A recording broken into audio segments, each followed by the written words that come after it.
Prayer to take authority. In the name of Jesus, I take authority and I bind all the powers and forces in the air, in the ground, in the water, in the underground, in the netherworld, in nature, and in fire. You are the Lord over the entire universe, and I give you the glory of your creation. In your name I bind all demonic forces that have come against us and our families, and I seal all of us in the protection of your precious blood that was shed for us on the cross. Mary, our Mother, we seek your protection and intercession with the Sacred Heart of Jesus for us and our families, and surround us with your mantle of love to discourage the enemy. Saint Michael and our guardian angels, come, defend us and our families in the battle against all the evil ones that roam the earth. In the name of Jesus, I bind and command all the powers and forces of evil to depart right now away from us, our homes and our land. And we thank you, Lord Jesus, for you are faithful and compassionate God. Amen. Saint Michael the Archangel, defend us from the battle.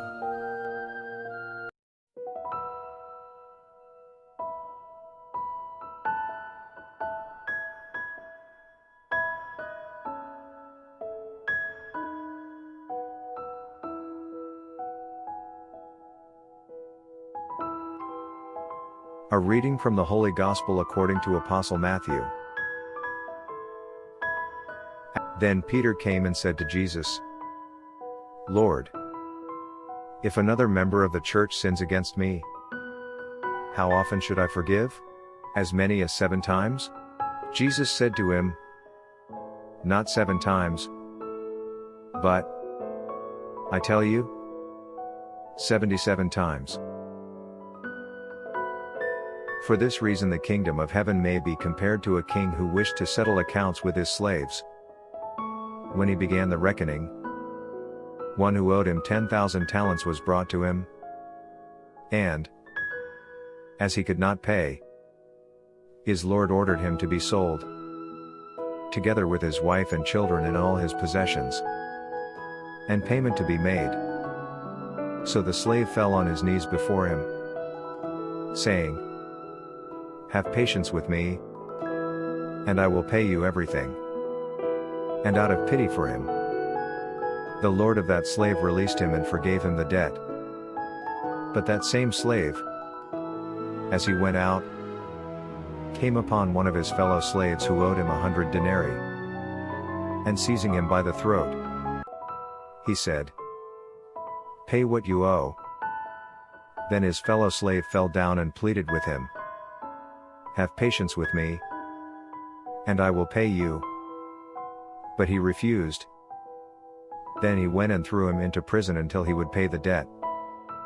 When his fellow slaves saw what had happened, they were greatly distressed. And they went and reported to their lord all that had taken place. Then his lord summoned him and said to him, You wicked slave, I forgave you all the debt because you pleaded with me. Should you not have had mercy on your fellow slave, as had mercy on you? And in anger his lord handed him over to be tortured until he would pay his entire debt.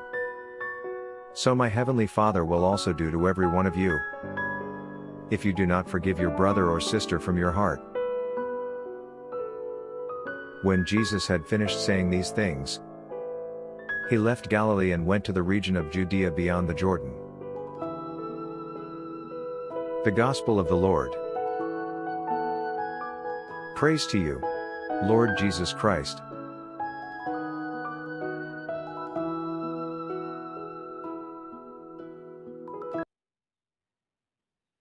Magandang hapon po sa inyong lahat mga kapatid, at magandang hapon rin po sa mga kapatid nating patuloy pong sumusubaybay sa programang ito, ang The GSK Healing Online. At Maraming salamat din po sa host ng programang ito, si Brother Abet, dahil binigyan na naman niya ako ng pagkakataon na makasama sa kanyang programa. Ito po yung pangalawa kong gisting dito sa programang ito. So, bago po ang lahat, nais ko po munang magpapakilala sa aking sarili. Ako po pala si Brother Joseph Pindoy. Ako po ay isang Patsim Lay Missionaries. So, ngayon po mga kapatid, ako po ay natasang magbahagi ng konti tungkol po sa ating ibanghelyong binasa ngayon sa hapong ito. So, ang paraan na aking gagamitin upang mas madali pong may paliwanag at maintindihan ay ang paraan ng word method. So, word, salita, order, tapos reality and direction, kaya word. So, ang mga pangungusap o mga salita na aking napili po upang ibahagi mga kapatid ay ang sinabi ng ating Panginoong Jesus sa bandang dulo ng Ebanghelyo. Ang sinabi niya na, gayon din po ang gagawin ng aking amang nasa kalangitan. Kung hindi ninyo patatawarin sa inyong mga puso ang inyong mga kapatid. So, napakaganda po mga kapatid na atin pong pagnilay-nilayan ang mga pangungusap na yan mga kapatid, dahil hindi lang naman po sa akin yan sinasabi ng Panginoon, kumbaga sa ating lahat po mga kapatid. So, titingnan natin ano ba ang order, ano bang nais ipapagawa sa atin ng Panginoon, ano ba ang kanyang kagustuhan, kung bakit yun ang aking napili. Sa tingin ko mga kapatid, walang ibang ninanais ang Panginoong Diyos kundi tayo po ay magpatawad. Lalong-lalo na sa mga taong mahirap mahalin. Yun po yung pinaka-challenge doon. Tayo po ay magpapatawad. So yun po yung gusto o nais ng Diyos sa atin ipagawa, na magpatawad tayo. Dahil ano po bang meron kapag tayo ay nagpapatawad? Unang-una po, sinasabi po ni Father Polinar dati yan na hindi necessary na kapag yung taong nagka-agrabyado sa iyo o nagkasakit sa iyo, hihingi mo na ng tawad bago mo patatawarin. Pwede po tayong magpapatawad, pwede po tayong mag-decide magpatawad kahit sa ating mga puso. Dahil unang magkakaroon ng benepisyo kapag tayo nagpapatawad mga kapatid, tayo mismo. So ano ba yung benepisyo na ating makukuha kapag tayo nagpapatawad? Unang-una, ang kapayapaan, mga kapatid. Kapayapaan sa ating puso. So, alam natin yan na isang miserable talagang pamumuhay kapag punong-puno po ang ating puso, isip ng sakit, hinanakit, puot, galit. Talagang kalbaryo po araw-araw yan mga kapatid. Lalong-lalo na po kung tayo'y kapapaligo pa lamang tapos bigla nating nakikita yung matindi nating kaaway. Sus, talagang umaga pa lang sira na yung araw natin. So ganun po yung naidudulot kapag hindi po tayo nagpapatawad. So yun yung nais na ipagawa sa atin ng Panginoon. Magpatawad tayo. Sinabi nga doon sa Ebanghelyo na hindi lamang makaisang beses, kundi makapitungpong-pitong beses po tayo magpapatawad. So, yun mga kapatid. So, ang reality ng ating buhay mga kapatid, well, madali naman po talagang sabihin na, oo, pinatawad ko na yung taong yon. Ngunit, hindi po natin yan pwedeng maitago sa ating puso mga kapatid. Dahil, kung ating titingnan, sa sarili nating kakayahan, hindi po natin kayang magpatawad talaga. Dahil ang likas ng sangkatauhan, ang likas natin ay kapag tayo sinaktan, gaganti po tayo. Tama po ba? Kapag sinampal ka, hindi mo gagantihan. So, yun po yung nature ng tao. So, hindi po tayo makakapagpapatawad kung wala po yung grasya ng Panginoon. So, kaya sinabi ng Diyos na magpatawad kayo upang kayo'y patatawarin. So, ang pagpapatawad ay magagawa lamang po ng isang tao kapag andoon po yung grasya ng Panginoon. Kayo po ba'y naniniwala doon, mga kapatid? Hanggat wala yung grace ng Panginoon, hindi po natin kayang magpatawad. Kaya kung sinabi niyang magpatawad kayo, ibig sabihin niyan, ibibigay ng Panginoon sa atin ang mga kailangan upang madali tayo makapagpatawad. So, sa aming session with Father Edgar, natutunan ko na hindi po maganda ang tayo po ay mag-harbor ng mga ill feelings sa ating mga puso, isipan, dahil naalala ko na ako man mismo ay naka-experience din talaga ng lubos na nasaktan, at ang taong ito ay hindi na isasabi kong hindi naman malayo sa akin. Siya pa yung talagang nakapagdulot ng matinding sakit sa aking puso. Ngunit sa umpisa, talagang halos hindi ko matanggap. Kaya hiningi ko po sa Panginoon talaga na sana in the process makapatawad ko yung taong yun, dahil talagang mahirap po magpatawad, mga kapatid. Kung tayo man ay nakatanggap ng pagpapatawad sa Diyos, wala pong rason na hindi po natin kayang magpatawad sa ating kapwa. Amen po ba? Dahil kung titingnan natin, mga kapatid, tayo ay nagkasala, at ang pagkakasalang ito po ay hindi ordinaryo. Tayo po ay nagkakasala sa ating Diyos na walang hanggan. Kagaya nga ng binasa sa Ebanghelyo na binigyan ng Panginoon ng alipin ng isa pang pagkakataon at pinatawad sa kanyang utang. Tayo din po nagkasala sa Diyos na walang hanggan. Wala po tayong chance na makapagbayad, dahil tayo, alam naman natin na tayo po ay hanggang may hangganan po tayo. So, ang may hangganan plus may hangganan plus may hangganan equals may hangganan. Hindi hoobrang may hangganan plus may hangganan equals walang hangganan. Ano man ang gagawin natin, mga kapatid, mananatili po tayong may hangganan. So, hindi po tayo makapagbayad sa ating Panginoon. Ngunit, ang magandang balita, tayo binigyan ng chance. Binigyan ng pagkakataon ng Diyos. Anong ginawa ng Diyos? Dahil nakita niya na hindi naman tayo, wala naman tayong kakayahang magbayad,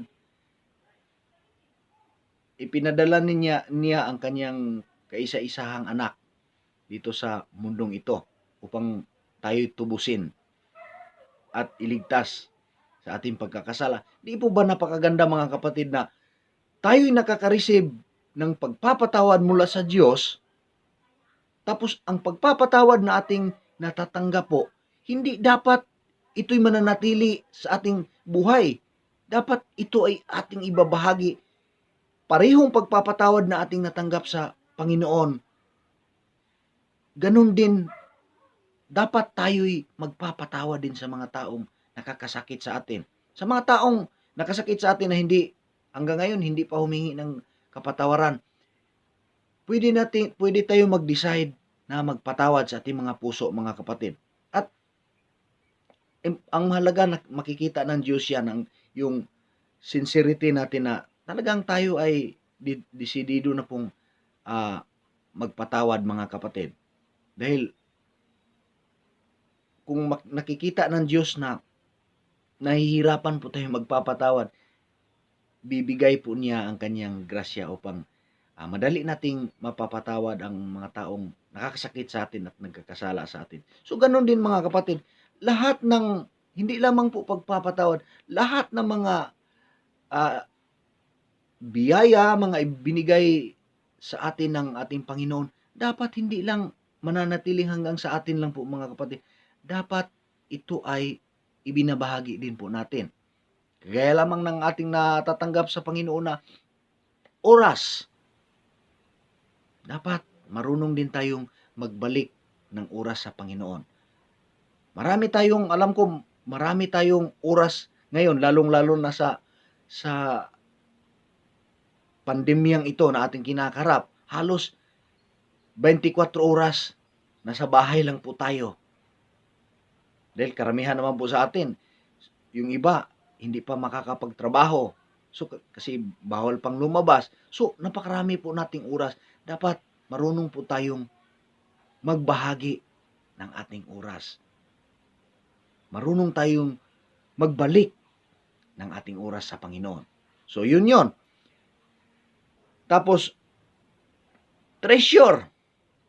So kung ano man ang iyong mga pagpapala o mga biyayang natatanggap, dapat marunong din tayong magbalik sa Panginoon. Marunong din tayong tumulong sa mga nangangailangan sa atin. Dahil ang Panginoon ay buhos sa atin ng biyaya.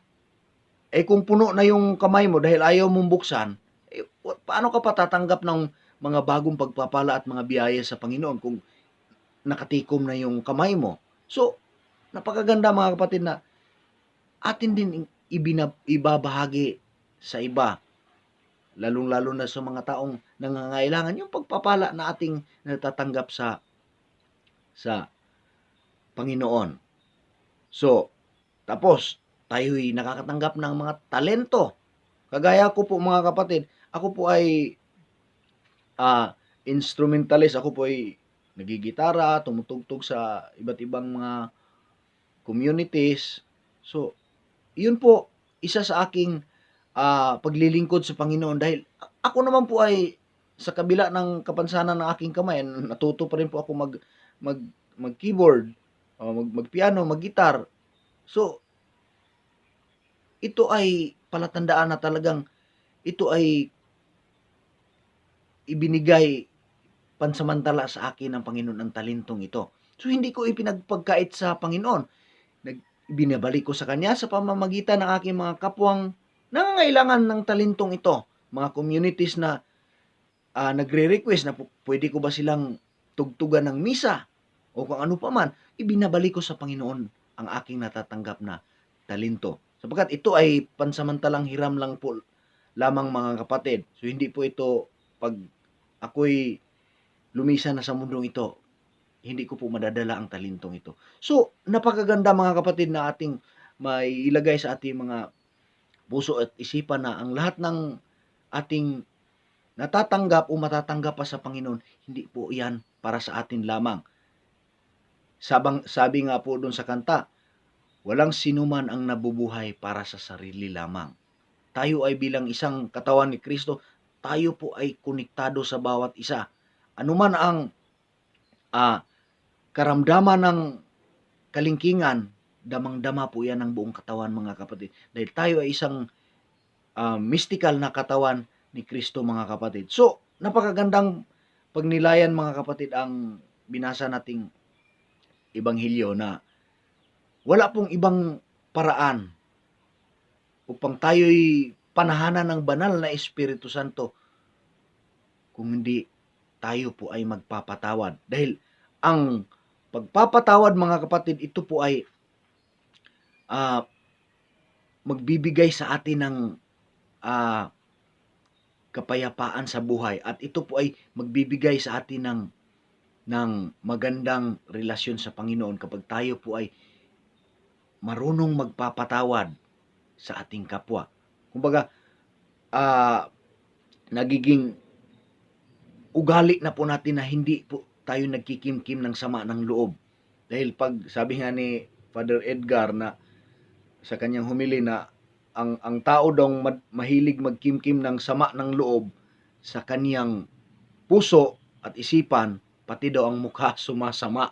Kaya kung ayaw nyo pong pati ang mukha nyo sumasama, iwasan po nating mag-kimkim o iwasan po nating anong tawag niyan? Mag-ipon ng mga hinanakit, galit, puot, kung ano pa man sa ating puso.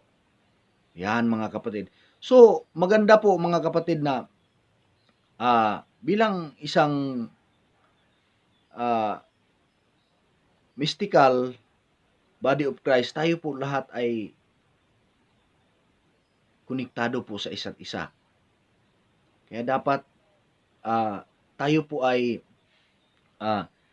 hindi lamang po namumuhay sa mundong ito na para lamang sa pansariling kapakanan. Dapat tinitingnan din po natin mga kapatid ang kapakanan ng ibang tao. Lalong-lalo na yung mga taong minsan tayo po ay nakakaranas na may lalapit sa atin, humihingi ng tulong. So, iyan pong mga pagkakataon na yan, hindi po dapat natin palalagpasin yan mga kapatid na hindi po natin sila pauwi na wala man lang po tayong may iabot kahit kukunti po sa kanila mga kapatid. Dahil yan po ay pagpapakita na talagang mayroon tayong malasakit sa ating kapwa. Yan mga kapatid. So, tayo mga kapatid ay uulitin ko, tayo ay nagkasala sa ating Panginoong Diyos na walang hanggan. Tandaan natin, huwag nating kalimutan na sa kabila ng ating walang kakayanang magbayad sa Kanya, binayaran na po niya ang ating utang, ang ating pagkakasala sa pamamagitan ng Kanyang bugtong na anak na si Jesus. Napakaganda. Kumbaga, ang senaryong ito mga kapatid, may halintulad ko sa isang taong nakulong. Ito din po ay ginawang halimbawa ni Father Polinar dati na may isang taong matagal nang nakakulong sa bilangguan at talagang wala siyang pampiyansa o pamakalabas.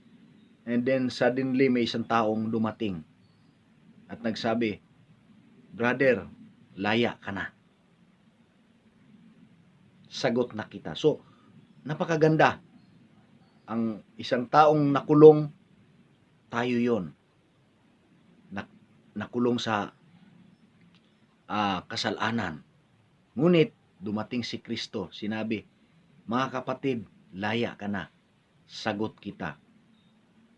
So, binayaran na ni Kristo ang ating kasalanan. Ngunit, hindi nangangahulugan na tayo ligtas na mga kapatid. Tandaan po natin, bagamat bayad na ni Kristo ang ating kasalanan, hindi pa po nangangahulugan na tayo diretso na pong makakapasok sa langit. Bakit po? Dahil ang kaligtasan na yon nangangahulugan din na dapat tanggapin natin ang kaligtasan na yon. Sino ba yung kaligtasan na yon? Si Kristo.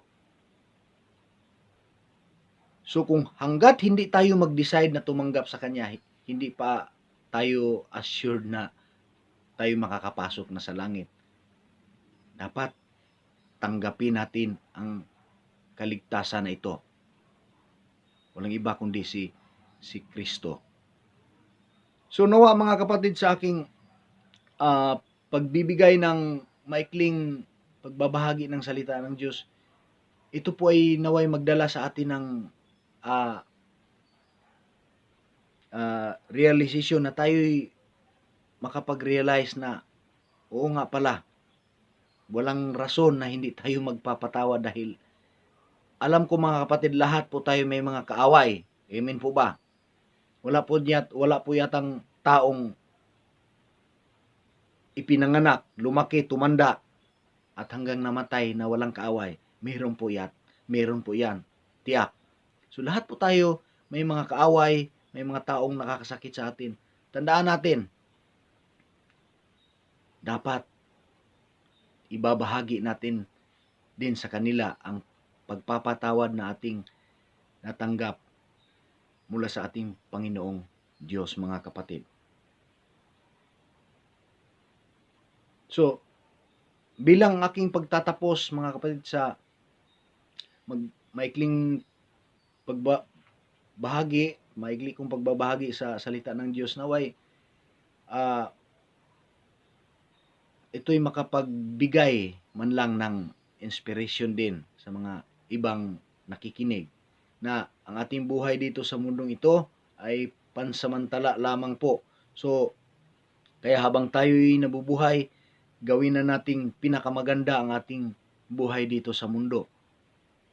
Sa paanong paraan? Sa pamamagitan ng pag-aayos ng ating relasyon sa kapwa, nang sa ganon, magiging maganda rin ang ating relasyon sa ating Panginoong Diyos.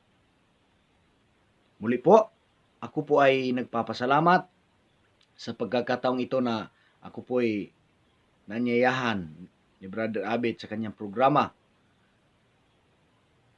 At bilang aking pagtatapos mga kapatid, nais ko pong tayo po ay manalangin ng maikling panalangin mga kapatid. Samahan niyo po ako sa ngalan ng Ama, ng Anak, ng Diyos at ng Espiritu Santo. Amen. Ama naming makapangyarihan, marami pong salamat sa hapong ito. Kami po'y nakadama ng iyong biyaya at pagpapala, Panginoon. Bigyan niyo pa kami ng karagdagang lakas, Panginoon, upang kami patuloy na makapaglilingkod sa inyo sa pamamagitan ng aming kapwa, at naway, Panginoon, sa aming paglalakbay sa mundong ito, bigyan niyo kami palagi, Panginoon, ng grasya upang kami makakapagpatawad ng taos-pusong pagpapatawad sa mga taong nagkakasala sa amin, nagbibigay ng hinanakit sa amin. Dahil alam po namin, Panginoon, na hindi niyo po kami pababayaan. Sasamahan niyo po kami hanggang sa dulo ng daigdig. Ang lahat ng ito ay aming hinihiling, sinasamo sa pamamagitan ng iyong bugtong na anak na si Jesus. Amen. Sa ngalan ng Ama, ng Anak, ng Espiritu Santo. Amen. Muli po, magandang hapon po sa inyong lahat mga kapatid. Panalangin kay San Judas Tadeo, patron ng mga nasa gipit na kalagayan at imposibleng bagay. Sa ngalan ng Ama, at ng Anak, at ng Espiritu Santo. Amen. O maluwalhating apostol, San Judas Tadeo, tunay na kaanak ni na Jesus at Maria, ipanalangin mo akong labis na kaaba-aba. Gamitin mo na mamanhik ako sa iyo ang natatanging karapatang ibinigay sa iyo upang magdulot ng nakikita at mabilis na tulong kung saan mahigpit ang pangangailangan nito. Saklolohan mo ako upang makatanggap ako ng kaginhawahan ng loob at tulong ng langit sa lahat ng aking mga pangangailangan, pagsubok at pagdurusa, lalong-lalo na sa kagipitang dinaranas ko ngayon.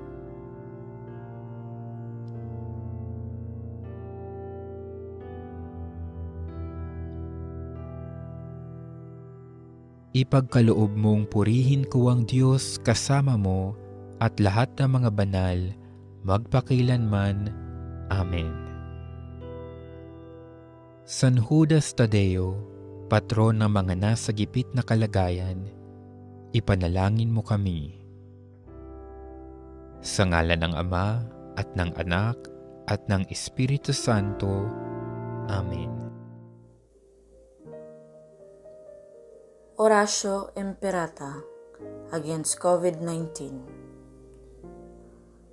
God our Father, we come to you in our need to ask your protection against the 2019 and coronavirus that has claimed lives and has affected many.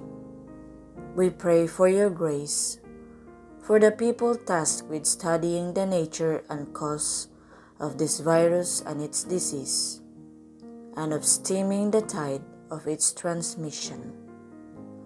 Guide the hands and minds of medical experts that they may minister to the sick with competence and compassion, and of those governments and private agencies that must find cure and solution to this epidemic. We pray for those afflicted. May they be restored to health soon. Grant us the grace to work for the good of all and to help those in need. Grant this through our Lord Jesus Christ, your Son, who lives and reigns with you in the unity of the Holy Spirit, God, forever and ever. Amen. Mary, help of all Christians, pray for us. Saint Raphael the Archangel, pray for us. Saint Roch, pray for us. Saint Lorenzo Ruiz, pray for us. Saint Pedro Calungsod, pray for us. Saint Benedict and Saint Scholastica, pray for us.